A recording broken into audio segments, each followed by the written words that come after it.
Hello everyone, this is the finale, for now of What If Naruto Had Two Bloodlines, and I hope you guys enjoy this video and to like, to subscribe, to share, and check out the playlist, to see more comment down below. Now let's start the intro. They call me a god. They call me a god. They call me a god.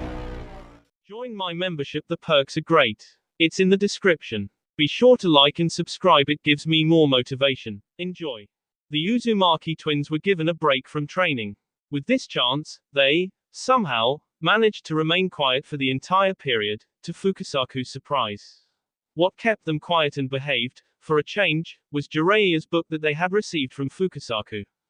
As they read the book, from beginning to end, each could see Naruto in the main character's place, mainly because of the character's name, but it still made things easier. It was Naruto who faced the protagonist's adversities. It was Naruto who fought the protagonist's battles. It was Naruto who refused to give up. By the end of it, both were practically in tears. It was a great book that trudged up both great and bad memories. They began to think back. Flashback. After another annoying day of promised training gone to waste, thanks to Jiraiya's research, the small family sat near a campfire deep within the woods. As they awaited the proper cooking of their meal to be done, Naruto, with an irritated look on his face, stared intensely at his master for a moment before finally saying, "What's the deal with you, old man? You promised me that we'd spend the day training, but, the moment we stumbled onto some women, you abandon everything to peek on them, you giant L. Now you fully understand what I've had to deal with," Yuki stated. "Shush. Keep your voice down, you knucklehead," Jiraiya quieted. "About that, I just couldn't help it. When inspiration strikes, the best thing to do is grab your pen and take pleasure in your work." Naruto and Yuki furrowed their eyebrows. They then began to twitch as Jiraiya added, especially, when the inspiration was as new, and well-rounded, and developed, as those, holding his hands out in front of his chest, squeezing the air. Naruto's face twitched as he said, "Why, you like that, huh?" Letting out a sigh, he said, "I feel sorry for the girls you've peeked on so far, pervy sage." Jiraiya leapt to his feet and expressed, "It was research. Research." He added, "Besides, it wasn't like I just peeked, used every single young lady that I came across for research. Not even back in the village. Although I won't ignore them, I don't really have much interest in inspiration that isn't well developed, like Shizune." Jiraiya nearly bit his tongue as he was surprised by a sudden kick to his back. Keeping up the pressure with her foot firmly in place, Yuki corrected, "You don't say such a thing about a woman. You say she's pleasantly, or perfectly Pete," she expressed, clenching her fist and teeth. "Got it," she roared. Nervously, Jiraiya chuckled, Yeah, I'll remember that from now on." Holding his expression, he thought, little girls undergoing puberty is a scary thing. Yuki then came back with, "Just what do you know about a woman's body, anyway?" As she removed her foot from his back, Jiraiya remained quiet and looked at her, blinking simplistically at her question. While these two were having their little moment, Naruto was cooking up something. He removed his hand from his chin and stood up, calling attention to himself. With a mischievous smile, he exclaimed, "See jutsu." Jiraiya's eyes bugged out, and his jaw dropped. He always loved it when his grandson pulled this card. He would even ignore him purposely sometimes just to get this course of action underway, but, this time, it seemed more appealing. Before him laid a sinfully alluring she-devil. As she cutely pouted, she twirled her thin tail around a single finger, and, teasingly, tugged at her skimpy little black attire. Jiraiya began salivating as she sweetly said, "You'll give me what I want, right?" As a miniature waterfall flowed from his mouth, dousing the campfire, Jiraiya nodded in agreement. He began to slowly approach the young devil, causing her to become a little worried. This was supported due to a gleam in his eyes. He proclaimed, "This is it. This is just perfect." The sudden outburst startled Naruto. She tried to slip away but stopped once Jiraiya claimed, "Just what I've been searching for. A she-devil that toys with the heart of men." Naruto was a bit relieved when he began writing notes. She was then approached by Yuki, who matched her long twin ponytails with her own. Embracing her, Yuki expressed, "We're a couple of cute sisters, aren't we?" Jiraiya's eyes sparkled as he stated, "Twins are even better." Coming to a realization, he then said, "Yeah, I'll stick with the idea of identical twins." Yuki looked confused. She wondered just what her grandfather was getting at. She then looked up into Naruto's blue eyes. That's when she finally noticed what her grandfather was referring to. Although the two looked similar, other than the red hair, in this form, Naruto was taller, much more mature looking and developed than she was. Remembering her grandfather's stingy remark, her single golden eye began twitching. She only stopped because something came to her as well. Transform. This caught Jiraiya's attention, but he regretted looking. Once the smoke cleared, he got an eyeful of a wrinkly old lady. Ugh. Jiraiya cringed. This was just the reaction Yuki wanted. She then began to shift and pose to maximize her many flaps and folds. With the look of horror on her grandfather's face, she decided to turn it up a notch. Her poses began to take a more provocative turn. She winked at him, saying, "Seijutsu, forever maiden's love." A step in Jiraiya's direction sent him scratching and clawing his way further into the woods.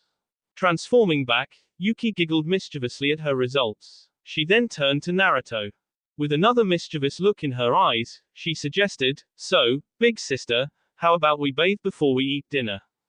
"But I already. There's nothing wrong with it." "No, there definitely is," Naruto monotonously denied. Days later, Naruto was soundly asleep when, suddenly, wake up, Naruto." Slowly, Naruto opened up his eyes, and, groggily, he sat up. Still hearing someone telling him to get up, he turned his head in the direction. Once his vision cleared, he saw Jiraiya before him, excited about something. He must have found some more girls to peep on, Naruto figured. Shaking his grandson awake, Jiraiya told him, "Since I've finished with my work for now, we're gonna really go all out today in your training." This snapped Naruto out of it. He responded, "Really? We're gonna actually train today?" He hopped up and quickly got dressed. It could easily be seen that he was excited about the news, especially when he ended up with his outfit on backwards. Calmed down, momentarily, Naruto began straightening himself up, asking, "So, what kind of training will it be today? It won't be something lame like that genjutsu training, will it?" Jiraiya replied, "There's nothing lame about learning the basics when they can be helpful, even if they're the easiest and most simplistic methods." He then said, "Today, we'll be working on mastering the 9 tails' chakra. Let's see how many tails we can get up to," he grinned. This would turn out to be a grave error on Jiraiya's account. This day, the 9 tails would have its way with the small family unit. The toll of the event left the twins unconscious and Jiraiya severely wounded. Naruto woke up in a hospital bed. He looked around and realized just where he was shortly before finding his sister in the bed next to him. In pain, Naruto forced himself out of bed to see if she was there for anything serious. Just as he reached her bed, the nurse entered. "What are you doing out of bed?" she questioned. "Are you feeling better?" Naruto asked. What are we doing here? How did we get here?" The nurse answered, "You two had some pretty serious injuries and burns when you were brought in." Naruto then asked, "There was supposed to be a guy with us, big guy, gray hair, a tail, where is he?" "Calm down. I think, yeah, there was a guy fitting that description with you guys." "Where is he?" Naruto frantically asked. The nurse placed her hands on Naruto's shoulders, hoping that it would help him to calm down. "The man you described brought you here. He was in pretty bad shape himself. Is he alright?" "He's in the next room." Naruto slipped from the nurse's clutches and ran out the door with her screaming for him to come back and get back into bed. Naruto ignored this and entered the room next to his. As he entered, he frantically cried, "Grandpa! Grandpa! Grandpa!" He then stopped as he looked to the elders in the room. Naruto had a clueless look on his face as one stated, "I'm not your grandpa." The other said, "Am I your grandpa? I don't remember." The nurse then came in saying, "The man you're looking for is on the other side." She then, calmly, led him to the room and the confusion was wiped away. It was clear that everything was fine as soon as he saw the nurse, Jiraiya asked, "Is it time for my sponge bath?" Nearly drooling. "Yeah, he's just fine," Naruto thought. He watched as the nurse, smiling, approached his grandfather's bed. Jiraiya's tail began wagging. Its motion increased as he fought through the pain of his injuries. The nurse then commented, "Oh, you can happily wag your tail at such a thought after all the pain you've been through. Aren't you a trooper?" She then suddenly grabbed him by the tail and, as if she was actually wringing his squeezed his tail until all of that energy disappeared. She left the two alone as she had properly taken care of her patient. A few minutes later, Jiraiya began moving once again, slurping up his drool. Naruto immediately asked what had happened to land them in the hospital. He couldn't remember even the slightest detail. Jiraiya simply explained, things didn't go as well as planned. Seeing that Naruto still had a questioning look on his face, he elaborated, "We were training on your mastery of the demon fox's chakra, but things quickly went awry. I only opened your seal a crack when the demon fox's chakra took control.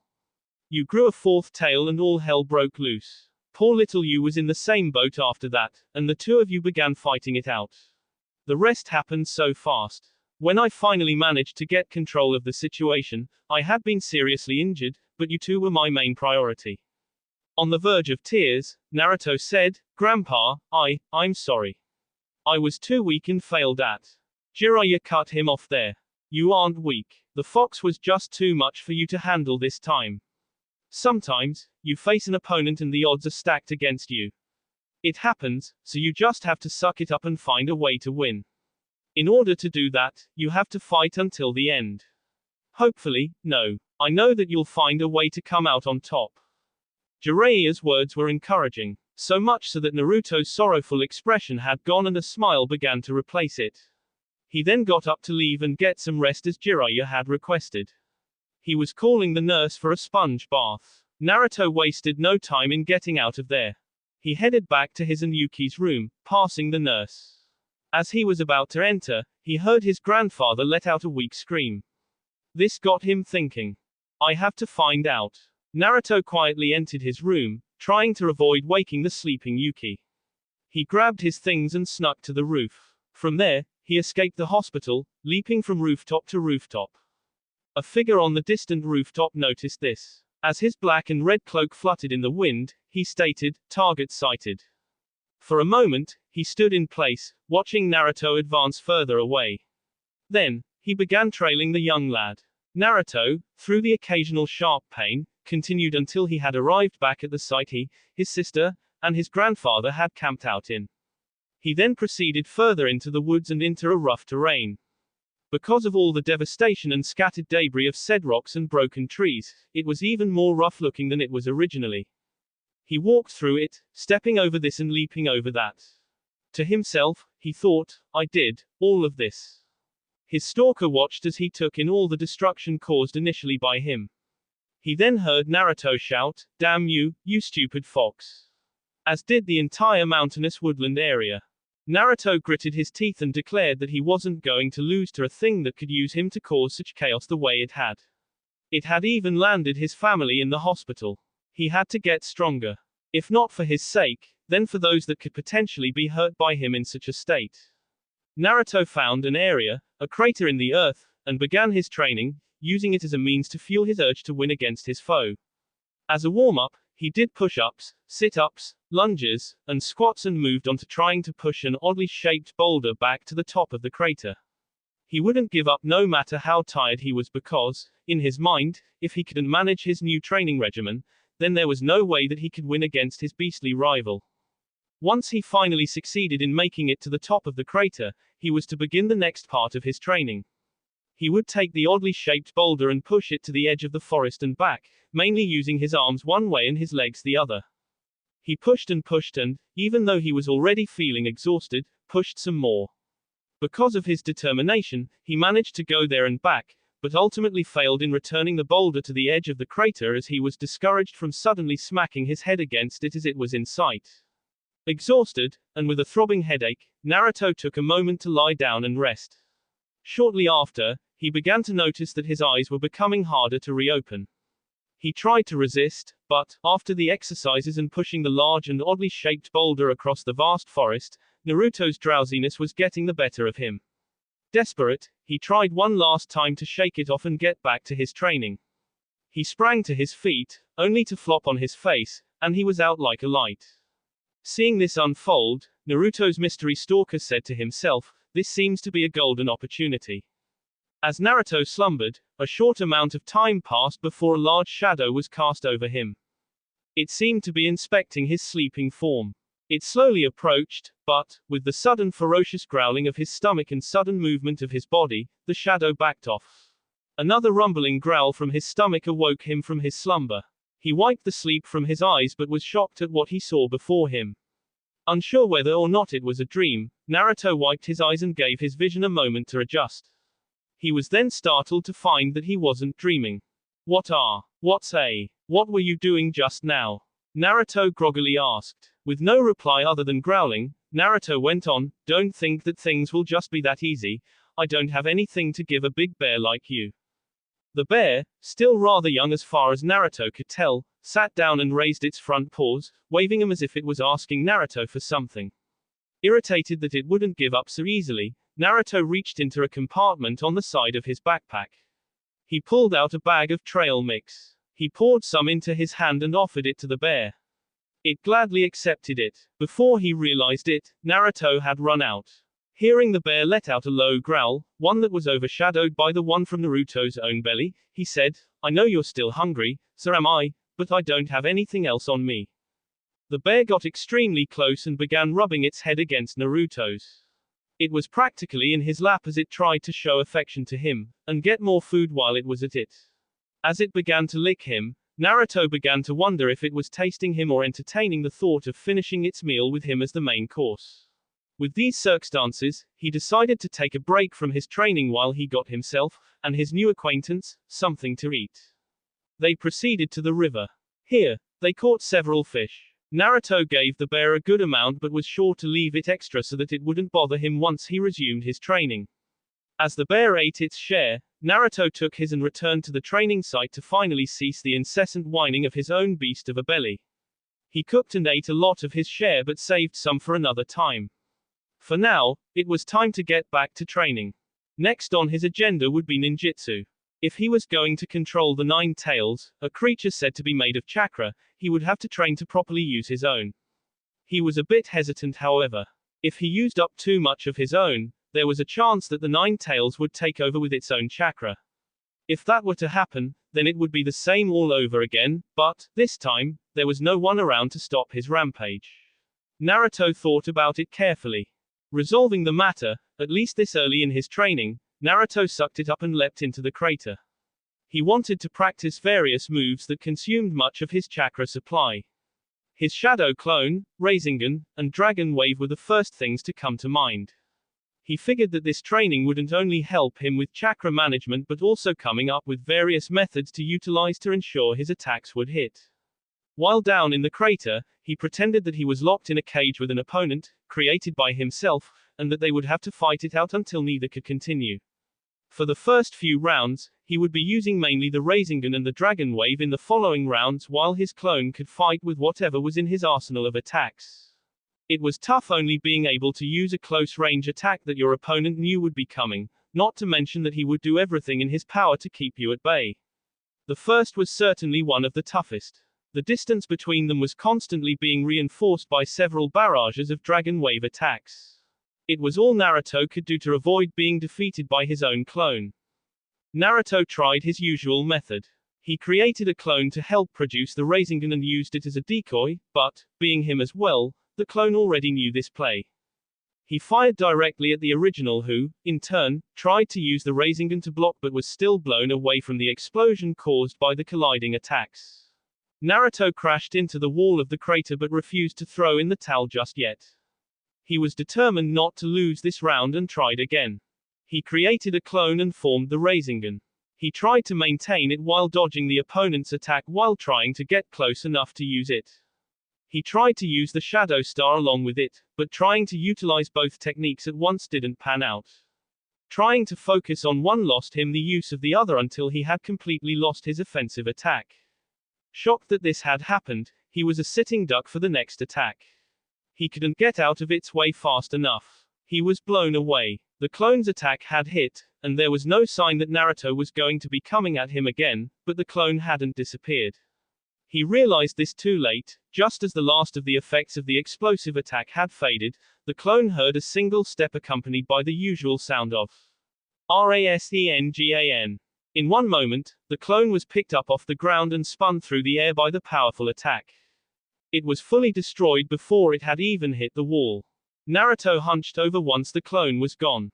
It was some kind of ordeal just to get rid of a single shadow clone. He sucked it up and created another for the next round. This time the clone wouldn't give him any time to finish forming the Rasengan, so he had to get creative. He created multiple shadow clones, making several pairs that would begin forming the Rasengan. Not one to be defeated by something like this, the clone created several clones itself.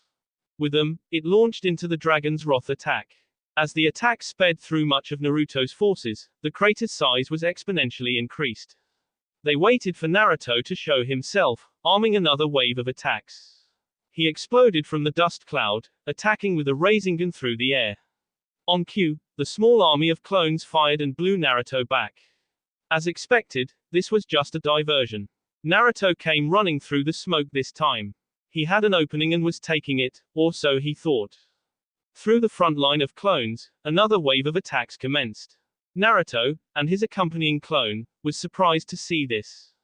As the front line eroded, the original and his escort banded together. Adding more chakra to their attack, the size of the Rasengan increased.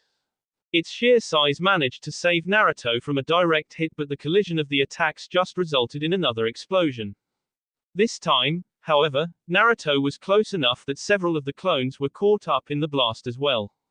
The last remaining clone stumbled forward. As he was approaching the downed original, he tripped over himself and dispersed in a small cloud of smoke. Naruto had just barely made it through this round victorious. He forced himself from his cozy body imprint in the wall of the crater. He wanted to begin the next phase in his training but was unsure on his feet as well. He stumbled forward until he could no longer stand and fell face down in the crater. After a few minutes of getting a good amount of nutrients from the earth, Naruto, somehow, willed himself back to his feet. He was still unsteady but still much more sure-footed than before. This time, he would be the one to try and neutralize an attacking threat with his dragon wave. Honestly, he was simply too tired to actually move around. He created some clones but had them draw a line a few feet away from him. They were to start at one end of the crater and try to make it past this line in order to win. It was simple but perfect for the situation. Naruto was so exhausted that a feather would possibly be able to tip him over. The event commenced and Naruto lost several times because he couldn't manage to eliminate all the clones before they made it to the line, but he wouldn't give up so easily. He kept at it, building his response time and accuracy, until he finally won this round. He only had a little more chakra left, so, to protect him from harm, his own body shut down to keep him from overexerting himself and fully depleting his supply. He remained here all night. The next morning, Naruto awoke, not even realizing that he had slept through the night. He was certainly glad that he had, however.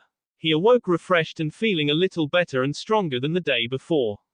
The pain that came from good training was a pleasure to have after taking it easy for long enough, in Naruto's opinion. For breakfast, Naruto ate more of the fish he had caught. Then, it was back to training. He began with the warm-up routine he had started the day before. After doing better than the day before, if only just a few feet better, Naruto came up with the day's training procedure. His grandfather had been trying to teach him more about the Dragon Warrior way and style of fighting. Naruto decided to do this as his taijutsu training for the day. He went over this and over it for hours. Once he took a break for lunch, he put it behind him to work on for another day, maybe the next. For now, he would move on to improving his ninjutsu techniques, but he wasn't sure which one exactly. He thought, I don't think that there's any way that I can improve on the shadow clone jutsu. About the only way I can improve on it anymore would be to realize the limits on the number of clones I can create at one time or during battle, but that seems like it might be a waste of time since I've got the 9 tails. There's the Rasengan. Grandpa already told me that I could make it better by pumping more chakra into it, and I'm already getting the hang of it. There's also the Dragon Wave. As of yesterday, I've managed to increase the speed and power of the attack, but I guess that I could try and find some way to make it both faster and stronger at the same time. He pondered on this for a moment. A bird then caught his eye. He watched as it flew behind a tree and then, seemingly, reappeared on the other side. This gave Naruto his answer. The day went about. The people of the village went about their ways as usual. The village seemed fairly busy, but the lively crowds began to slowly dwindle as night crept up. Back at the hospital, a dark figure loomed over the hospital bed in Yuki's room. It then began shuffling closer to the bed, quiet not to wake the sleeping girl. The figure then began to reach out to the bed before it, being careful not to cause any unnecessary commotion. All the while, Yuki slept quietly and unsuspectingly. As the figure's arms outstretched to the bed, a voice stated, "So, you've finally gone and done it." The figure looked to Yuki as she continued, "You just showed up out of nowhere. I wasn't expecting it, so, how did you manage it?" Overly exhausted, the figure managed, "Well, after you end up taking a few unwanted swims, ending up inside a few hollow trees a few times, and a few places that would haunt your nightmares for the rest of your life, you tend to have to get the hang of something like that for fear of your life." He cringed. The shadowed figure then collapsed onto the bed. As it began snoring loudly, Yuki said, "Good night, big brother." At the outskirts of the village, a cloaked figure could barely be seen standing atop a building. Blending well into the dark sky, he said, seemingly to himself, "Is it really okay not to try and capture them, Lord Pain? They seem to be in pretty bad shape. It would be effortless to." He stopped as he received his orders. "I understand. I won't act unless ordered to." The very next morning, Yuki woke to find that her brother was heading out once again after cleaning himself up. She looked to her leg, elevated in a sling, and said, to herself, "It sucks that my leg is still in this condition. How long does it take to heal a broken leg anyway?" she remarked, rubbing her cast. She looked up to find that he had disappeared. Out the window, she could see him leaping away across the rooftops. She was visibly upset about her situation, but there was nothing she could do. Naruto returned to the site of his training. After the previous day, he wasn't so sure if he should really try to fully master such a technique, at least in an unfamiliar area such as the one he was currently in. Instead, he opted for other training ideas. He reached into his bag and pulled a scroll. He said to himself, "I wonder if I can really push these abilities any further. I wonder if I can actually handle anything more that I could gain. I guess, there's only one way to find out." Late in the day, Jiraiya found Naruto training hard to the point he collapsed and couldn't get back up, but he wouldn't let that stop him. Seeing his grandson strain himself, Jiraiya asked, "Why are you pushing yourself so hard so soon after you were injured?" Still not giving up on getting back to his feet, Naruto replied, "For many reasons. I have to get stronger." Is one of those reasons Sasuke? Naruto had a stern look on his face as he said, "I can't just give up on Sasuke and my promise so easily. He said that he was gonna break his ties with me in order to get stronger. Well, I'll just have to get even stronger than that and show him that that isn't the way." He then heard Jiraiya let out a rough sigh. He went on to say, "Can't you understand how I feel? You used to be friends with Orochimaru, but the same thing happened to you." "You have a point there," Jiraiya agreed. "But it isn't quite the same. Orochimaru wanted to destroy the village.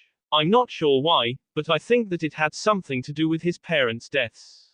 After that, he began acting strangely and shortly became obsessed with forbidden techniques afterwards. From that point on, I think that he either wanted to somehow revive his parents and see them again, or he wanted to take it out on the village for allowing them to be killed. I tried to be there for him, like you have for Sasuke, but he told me that I didn't understand. He was probably right. I didn't. My parents hadn't been killed. Even so, Sasuke isn't anything like Orochimaru, not yet," Naruto expressed. "I won't allow him to end up that way. True, there may still be hope for him, but hatred is spreading. If something isn't done, then Sasuke may not be the only one in serious trouble. I've tried my best, but I don't know what to do." He looked Naruto in the eyes and, with a smile, said, "But I believe that, someday, the day will come when people truly understand one another and end the chain of hatred." He then smiled even bigger as he said, "If I can't find the answer, do you think that you could pick up where I left off?" Naruto took a second to think. He then replied, "It sounds hard, but, if that's what you want me to do, I won't refuse." Both began smiling at each other. Jiraiya then said, I feel like your smile is my salvation. I'm glad I found you again. I'm proud of you and your sister, and I want the two of you to continue to grow into fine young people. Sure thing, Gramps. When you're gone, we'll continue on and fulfill your request. Jiraiya chuckled but forced the smile from his face as he stated, I haven't given up yet. While I'm at it, I'll change the world my books. Naruto's eye twitched as he said, sure, that'll happen. Jiraiya chuckled a little more before adding, also, while I'm at it, I'll oversee your training and ensure that you become stronger and stronger. How's that sound? Naruto's smile broadened as he proudly nodded in agreement. That will be all for this video. Be sure to like, subscribe, share, and comment down below for more videos. Goodbye.